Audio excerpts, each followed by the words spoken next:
Assalamualaikum warahmatullahi wabarakatuh. Halo pemirsa di seluruh Nusantara, apa kabar Anda hari ini? Senang sekali rasanya kali ini saya Reska Herlambang hadir menjumpai Anda dalam acara Nyok Cari Tahu spesial. Tepuk tangan dulu dong. Baik, pemirsa di seluruh Nusantara, hari ini begitu spesial karena kali ini di Auditorium TVRI Senayan Jakarta sudah ramai sekali di bulan suci Ramadan ini. Mereka tergabung dalam Asosiasi Pedagang Kaki Lima Indonesia. Tepuk tangan dong. Bagaimana kabarnya hari ini? Puasanya lancar? Nanti minta THR-nya sama pengurus APKLI ya. Baik, kali ini kita akan berbicara seputar pedagang kaki lima karena saat ini di kondisi Indonesia yang multidimensi, banyak sekali permasalahan yang harus menjadi fokus pemerintah kita. Tidak hanya dari APKLI tetapi juga instansi terkait harus kita tagih janjinya untuk memberikan tempat yang layak, tempat yang aman bagi pedagang kaki lima. Setuju? Setuju. Ya, pemirsa di seluruh Nusantara, kalau tadi kita sudah menyaksikan bersama di layar kaca bahwa mereka begitu semangat. Jadi artinya penggeliat ekonomi mikro dan makro harus betul-betul optimis. Karena kita tidak bisa mengandalkan dari sisi sektor makro saja. Mereka-mereka inilah pelaku sektor mikro yang menjadi tulang punggung negara.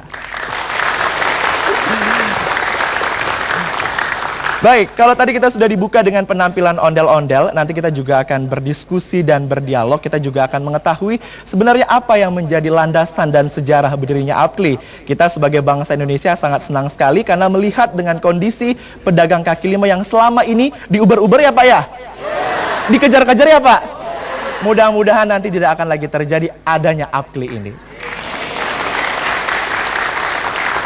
Baik, pemirsa di seluruh Nusantara, kali ini kami akan juga mengajak Anda untuk berdialog bersama kami di kesempatan kali ini. Untuk itu bagi Anda sembari menunggu waktu berbuka puasa, jangan kemana-mana, ada APKLI di TVRI ya. Ini sepertinya kalau tepuk tangan terus sudah dapat THR nih, jangan-jangan dari APKLI. Oh belum ya? Oh belum, nanti deh Bu ambil sendiri ya di bank masing-masing ya. Baik, kali ini pemirsa kami akan mengajak Anda. Di studio saat ini telah hadir tamu-tamu spesial. Saya akan berbincang-bincang bersama kami di sini. Kalau Anda bisa saksikan bersama, di sini telah hadir 4 orang narasumber. Nanti kita akan bertanya dan berdialog bersama mereka. Sebenarnya sejarah APKLI ini seperti apa dan bagaimana pergerakannya kepada pedagang kaki lima. Apakah betul-betul seutuhnya bisa melindungi para pedagang kaki lima?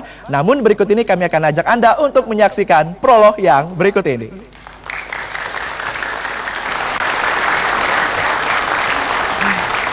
Ya pemirsa di seluruh Nusantara, Anda masih bersama kami dalam acara Nyok Cari Tahu spesial untuk Anda. Dan kali ini kami juga tadi telah menghadirkan narasumber dan juga para audien yang setelah hadir di Auditorium TVRI Senayan Jakarta. Tapi sebelum kita berbincang-bincang bersama narasumber, saya pengen tahu dulu nih semangatnya seperti apa sih? Salam APKLI! Pada ketinggalan bus semuanya. Ulang lagi ya, salam APKLI! Tepuk tangan dong. Baik, ya artinya semangat para pedagang kaki lima ini harus menjadi semangat kita juga bahwa kekuatan ekonomi secara nasional juga tidak terlepas dari mereka. Dan kali ini telah hadir bersama saya di kesempatan kali ini kita akan berbincang-bincang seputar sejarah dari Asosiasi Pedagang Kaki Lima. Kita akan kenalan dulu bersama narasumber yang telah hadir di siang hari ini.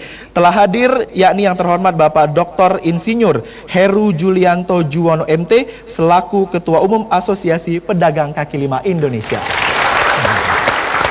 Selamat datang. Selamat datang. Terima kasih Pak Heru telah hadir di siang hari ini. Terima kasih. Ini kalau ketua umumnya udah semangat, anggotanya juga harus lebih semangat lagi ya. Baik, di kesempatan kali ini juga telah hadir bersama kami, yakni Bapak Muhammad Jumhur Hidayat selaku pembina. Tepuk tangan dong. Assalamualaikum. Salam. Terima kasih telah hadir Pak Jumhur di siang hari ini. Terima kasih, selalu bersama APKLI. Selalu bersama APKLI, ini semangat juga ya Pak ya. Baik, dan juga di kesempatan, nanti dulu tepuk tangannya, tepuk tangan terus ya. Saya kenalin dulu nih ya. Baik, berikut ini sudah hadir juga bersama kami, yakni Bapak Alex Ali Mustafa, pelopor APKLI. Assalamualaikum. Waalaikumsalam. Terima kasih telah hadir bersama kami di kesempatan kali ini. Dan juga nanti kita akan berbincang-bincang juga bersama narasumber yang satu ini. Karena juga pernah bertugas ya Pak, selaku Ketua Umum. Telah hadir bersama kami yakni Bapak Ahmad Rifai SH selaku mantan Ketua Umum APKLI. Assalamualaikum, selamat siang. Selamat siang. Baik, kita langsung mulai saja diskusi kita di siang hari ini. Kalau tadi kita sudah buka dengan kondisi dan juga bagaimana kondisi para pedagang kaki lima saat ini. Tapi kita akan bertanya terlebih dahulu kepada Pak Heru nih. Pak Heru, kalau kita melihat retorika saat ini, perkembangan ekonomi saat ini, masyarakat sadar betul bahwa peranan pedagang kaki lima juga memiliki peminatnya secara tersendiri. Selain harganya lebih murah, terkadang barangnya juga kualitasnya lebih baik juga nih dibanding dengan toko-toko atau retail-retail besar. Tapi berdasarkan sejarah sendiri nih Pak, gimana sih Pak bisa berdirinya APKLI hingga saat ini? Ya, kalau kita bicara sejarah, mungkin yang lebih tahu dan lebih tepat nanti para senior-senior kita, Pak Ali, Pak Alex Ali ya, Pak Jumhur, ini yang memang betul-betul memang tahu dari awal sejarahnya. Saya adalah generasi yang terakhir saat sekarang yang sedang menjalankan sebagai tugasnya sebagai Ketua Umum. Jadi kalau dari sisi lain sebetulnya sejarah APKLI ini sudah ada didirikan dari tahun 93 dari awalnya, yang sudah dirintis dari tahun 82 sebetulnya. Jadi tapi selama ini kegiatan APKLI itu tidak dilandasi dengan satu kekuatan dasar hukum yang benar. Jadi ada organisasi tapi tidak berkembang secara benar, dan akhirnya kami mendapat tugas untuk melegalkan daripada organisasi kita ini. Makanya pada saat sekarang ini dengan kekuatan legal yang sudah kita miliki dan dekat restu daripada para sesepuh-sesepuh kita, ada senior-senior kita, makanya kita canangkan dengan kebangkitan APKLI pada saat sekarang ini. Baik, jadi artinya dari sisi legalitas juga telah memiliki kekuatan ya Pak secara hukum.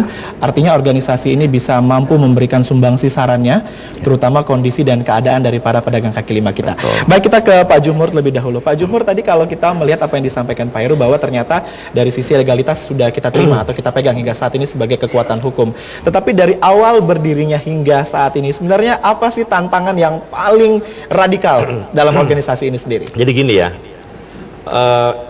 adalah fakta perekonomian Indonesia itu ditopang oleh dua, ekonomi formal dan informal. Bahkan yang banyak menghidupi rakyat, membuat rakyat bisa tetap hadir begitu, adalah ekonomi informal, bukan ekonomi formal. Kaki lima itu adalah bagian dari ekonomi informal. Mereka melayani puluhan juta rakyat Indonesia. Jadi mereka bukan hanya untuk diri mereka keberadaannya, tapi justru untuk memberikan servis kepada orang banyak di Indonesia yang jumlahnya puluhan, bahkan mungkin bisa ratus juta. Nah ini harus di-manage, ya. Negara harus memanage mereka. Nah kita, teman-teman dari katakanlah yang peduli terhadap gerakan ini, ya, maka agar ekonomi ini tetap survive, ya, maka harus ada katakanlah manajemen yang rapi, memberikan advokasi kepada penguasa, pemerintah, tapi juga sekaligus memberikan pemberdayaan kepada pedagang kaki lima. Ini sebenarnya dasarnya waktu kita pertama kali berdiri. Jadi nggak boleh diabaikan. Mereka itu adalah potensi, bukan hanya untuk diri mereka sendiri, tapi justru untuk rakyat yang memerlukan mereka. Nah bayangkan kalau mereka nggak ada, ini betul-betul akan terjadi. Apakah semua rakyat Indonesia bisa pergi ke mal-mal? Iya. Apa bisa pergi ke tempat-tempat yang mewah? Nggak bisa. Lebih banyak yang tidak bisa pergi ke mall, lebih banyak yang pergi kepada mereka. Karena itu mereka harus hadir di hadapan rakyat kita. Nah, bagi gerakan untuk menggusur mereka dengan cara yang tidak melihat sejarah, ini berbahaya. Iya. Karena ini suatu fakta yang jumlahnya sudah begitu besar. Baik, jadi artinya dari sisi idola dan juga ketertarikan masyarakat justru kepada para pedagang kaki lima karena dengan potensi harga yang jauh lebih murah. Baik, kita ke Pak Alex terlebih dahulu. Pak Alex selaku dari pelopor APKLI ini sendiri, yang kita melihat kondisi pedagang kaki lima ini dari awal sejarahnya nih Pak, ide pencetusnya itu seperti apa sih Pak bisa muncul APKLI begitu? Ya, bermula dari Adi Sasono, Dawam Raharjo. Beliau mentor kami, dan kemudian Cak Fai. Ini Cak Fai tapi bukan yang ini. Muhammad Rifai. Dia juga Muhammad Rifai. Dia bukan ini penerusnya. Muhammad Rifai atau Capai almarhum dan saya. Kami berdua bekerja di bawah pimpinan Adi Sasono Ramadawam. Kita berdiri sejak 15 Mei tahun 82. Branding dengan berdirinya Koperasi Persatuan Pedagang Kaki Lima Yogyakarta. Kemudian baru penas pertama kami tahun 93, yaitu 29 sampai 30 Januari tahun 93 itu penas pertama untuk kaki lima. Dari dulu sampai sekarang kaki lima itu sama saja. Kami duga dulu itu sektor usaha yang bersifat sementara atau transitoris. Nggak taunya permanen. Hanya sekarang kita mencoba merubah definisi kaki lima. Dari kaki lima supaya kalau dikejar Satpol PP cepat larinya, ya, menjadi dengan berkaki lima kita makin giat bekerja. Dan itulah kita harapkan pada generasi baru. Baik, jadi artinya sebagai penyemangat begitu ya, Ya, Pak? ya. Baik, kita ke Pak Rifai. Pak Rifai pernah menjabat selaku Ketua Umum dari APKLI. Jadi artinya pernah terlibat secara langsung baik dari sisi organisasi dan juga pengelolaan secara manajemen dari organisasi sendiri. Dari awal berdiri hingga saat ini, apa yang membedakan di eranya Pak Rifai? Kalau untuk di zaman sebelum dan ketika saya memimpin APKLI, sepertinya belum ada undang-undang yang memayungi keberadaan kaki lima sehingga kaki lima itu bisa berjualan tenang, aman dan tentram. Di saat saya bersama teman-teman pengurus yang lain memimpin APKLI selama 5 tahun, ada satu hasil pembinaan kaki lima itu masuk ke undang-undang UKM. Undang-undang UKM. Hanya sebagian, kalau tidak salah hanya 7 pasal, tidak salah itu. Kemudian karena itu dianggap masih kurang, kami tetap berupaya dan berusaha lagi untuk bagaimana agar kaki lima bisa mendapat pengakuan dari pemerintah.